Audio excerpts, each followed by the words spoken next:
大家好啊，歡迎收聽鬼靈精怪講故事。中意呢個聲音導航嘅，記住俾 like、subscribe 同埋訂閱啦。因為如果冇你嘅訂閱，我係冇動力會繼續做得更好嘅。咁先多謝各位。咁而家故事開始。大窩口呢個地方好特別，有人聽過，亦都有人未聽過。咁其實佢係位於荃灣嘅隔離，而呢個既熟悉又陌生嘅地方，其實亦都滿佈好多嘅鬼故噶。而今日講嘅故事，正正就係發生響大窩口呢一個地方。早響70、80年代，呢度已經係公屋工廠林立噶啦。響嗰個年代，亦都可以講話係龍蛇混雜，黃賭毒樣樣齊。當然唔少得嘅，梗係飛仔飛女啦，即係而家嘅古惑仔啊。而響嗰個年代嘅社會，大部分嘅父母都要外出工作，而忽略照顧身邊嘅子女啊，所以導致咗好多社會問題，而形成好多小朋友因為疏於管教，而導致變成飛仔飛女啊。而今集嘅故事女主角就叫做麗麗，即係 Lily。由於家境清貧嘅關係， Lily 好早就投入呢個社會度工作。而佢讀到初中嘅時候就已經繳學冇讀啦。由於工作上佢識到一班豬朋狗友嘅關係，一個唔小心染指咗一啲不良嘅壞習慣，即係一啲損害神經嘅藥物，同埋不斷酗酒嘅關係，導致咗一啲不可逆轉嘅性生活。而佢發現喺某一次嘅性接觸，發現自己有咗身孕。咁當然佢個年紀好細，亦都未去到適婚年齡，甚至乎係叫做未婚懷孕。咁呢件事佢梗係唔可以俾佢父母知道啦。如果俾佢哋知道，一定會打死佢噶。就係咁樣 ，Lily 就選擇咗一條墮胎嘅不歸路啦。而喺嗰個年代，佢冇可能去一啲合法正途嘅地方墮胎嘅，佢只能夠選擇一啲非法嘅地方。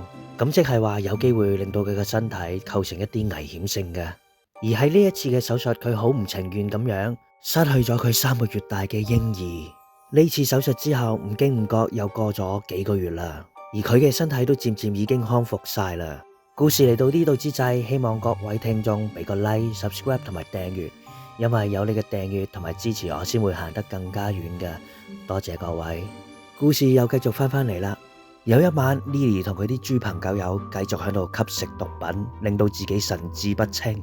唔知呢一次嘅吸食係咪令到佢產生好多精神上又或者係幻覺嘅出現？佢突然間聽到一個小朋友同佢講：媽媽，做咩唔要我啊？媽媽，做咩唔要我啊？咁佢以為自己吸食咗毒品，好嗨上晒腦。咁佢就問隔籬啲豬朋狗友啦，問佢有冇聽到有人講嘢啊？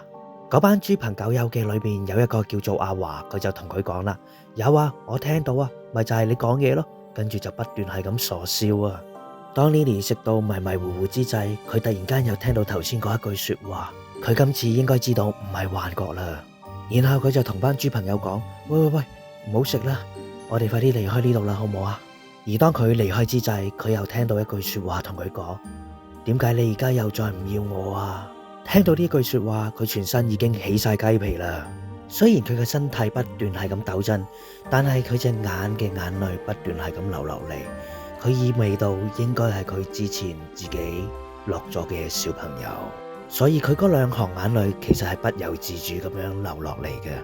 呢兩行眼淚其實係帶有一啲悲傷嘅，而其實佢都好後悔點解當初自己有呢一個咁嘅決定。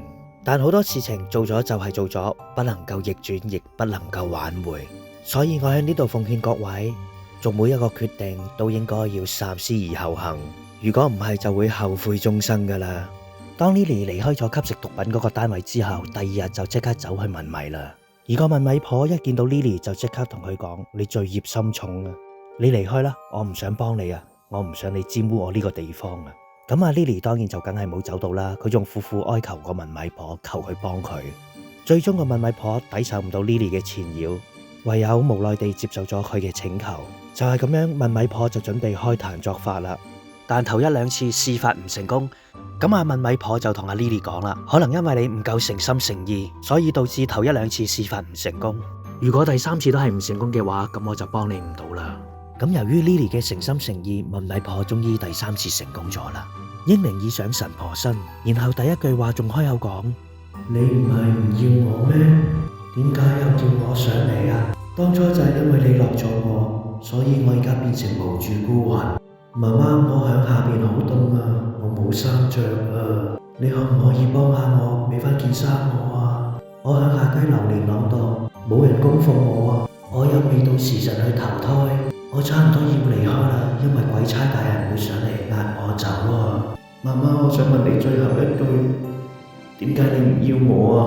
而 Lily 想回答佢最後呢一句說話嘅時候，個英靈就喺空氣中消失咗啦。而 Lily 嘅罪疚感隨即而嚟。有時人生係真係幾無常嘅，唔係話你想見就見，想講就講。有啲嘢失去咗就係失去咗，真係無法挽回嘅。